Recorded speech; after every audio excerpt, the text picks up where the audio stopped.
জঙ্গি হামলার কড়া জবাব দিয়েছে ভারত। अब आतंकियों की बची खुची जमीन को भी मिट्टी में मिलाने का समय आ गया है।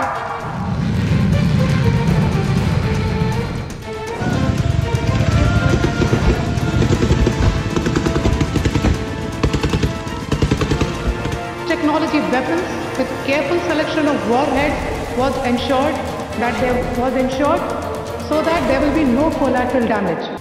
भारतीय सशस्त्र बलों द्वारा अंजाम दिए गए ऑपरेशन सिंदूर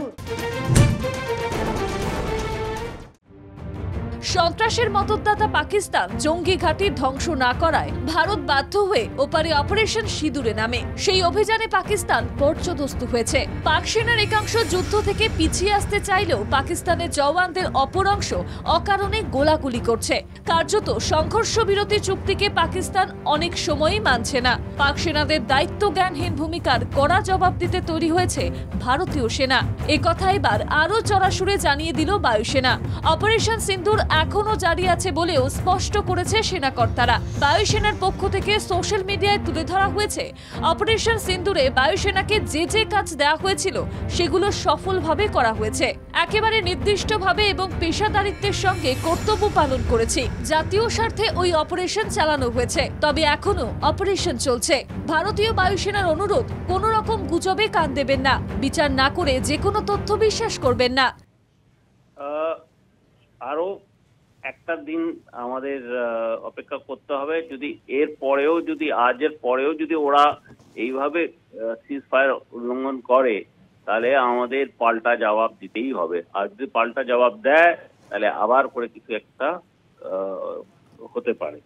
তো আমি ঠিক 1 ঘন্টার আগে তোমাদের চ্যানেলেই আমি বলেছিলাম এই যে আমাদের যুদ্ধবিরতি ঘোষণা হয়েছে এটা অ্যাকচুয়ালি কার্যকর হওয়ার জন্য 1 থেকে 2 দিন লাগবে। বায়ুসেনা যে সজাগ রয়েছে তাও স্পষ্ট করে দেওয়া হয়েছে। রবিবার সকালে আর পাক গোলা ছুটে না আসায় স্বস্তি পায় সীমান্তের মানুষজন। এর মাঝে প্রধানমন্ত্রী নরেন্দ্র মোদী দিল্লিতে 3 বাহিনীর প্রধান, চিফ অফ ডিফেন্স স্টাফ, বিদেশমন্ত্রী এস জয়শঙ্কর এবং জাতীয় নিরাপত্তা উপদেষ্টা অজিত ডোভালের সঙ্গে বৈঠক করেন। শনিবার বিকেল 5টায় ভারত ও পাকিস্তানের মধ্যে সংঘর্ষ বিরতি ঘোষণা করে আমেরিকা। কিছু পরে দুদেশের বিদেশ মন্ত্রকের তরফেও বিবৃতি দিয়ে যুদ্ধবিরতির কথা ঘোষণা করা হয়। কিন্তু 3 ঘন্টা কাটতে না কাটতেই সীমান্তে ফের গুলিবর্ষণ শুরু করে পাক সেনা।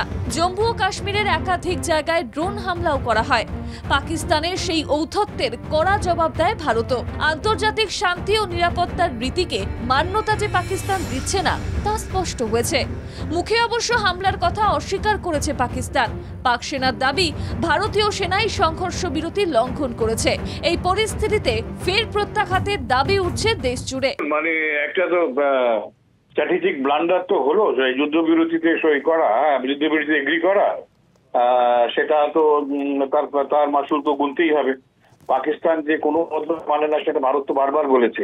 তার সত্ত্বেও এই যুদ্ধবিরতিতে আসা কার ইয়েতে এটা হলো এটা দেশবাসী তো জানলো না। 30 সেকেন্ডের আমরা দেখলাম 30 সেকেন্ডে যে আমাদের পররাষ্ট্র সচিব যে বিবৃতি দিলেন তাতে কারণ বলেনি। আমরা সবসময় জানতে চাইব দেশবাসী হিসেবে, কেননা দেশবাসী হিসেবে আমাদের সাধারণ ঘর থেকে সৈনিকরা যাচ্ছে, সাধারণ ঘরের মেয়েদের সামনে তাদের হাজব্যান্ডের হত্যা করা হচ্ছে, আর সাধারণ মানুষই জানতে পারছে না কেন যুদ্ধবিরতি হলো। এটা কিন্তু খুব আমাদের কষ্ট দিয়েছে, অবাক দিয়েছে। তবুও ভারত কড়া হাতে সন্ত্রাস দমনের স্বার্থে পাকিস্তানের মোকাবিলা করতে তৈরি রয়েছে বলে স্পষ্ট করেছে। 12ই মে ভারত পাক আলোচনায় বসছে। সেই বৈঠকের আগে আবারও জটিলতা তৈরি করতে মরিয়া শাহবাজ সরকার।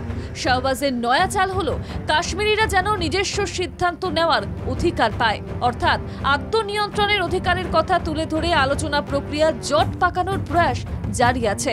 ভারত পাক সংঘাতে স্পষ্ট হয়েছে চীনের অস্ত্রের দুর্বলতা, এমনটাই মনে করছেন সমর বিশেষজ্ঞরা। ব্যুরো রিপোর্ট, বাংলা জাগো।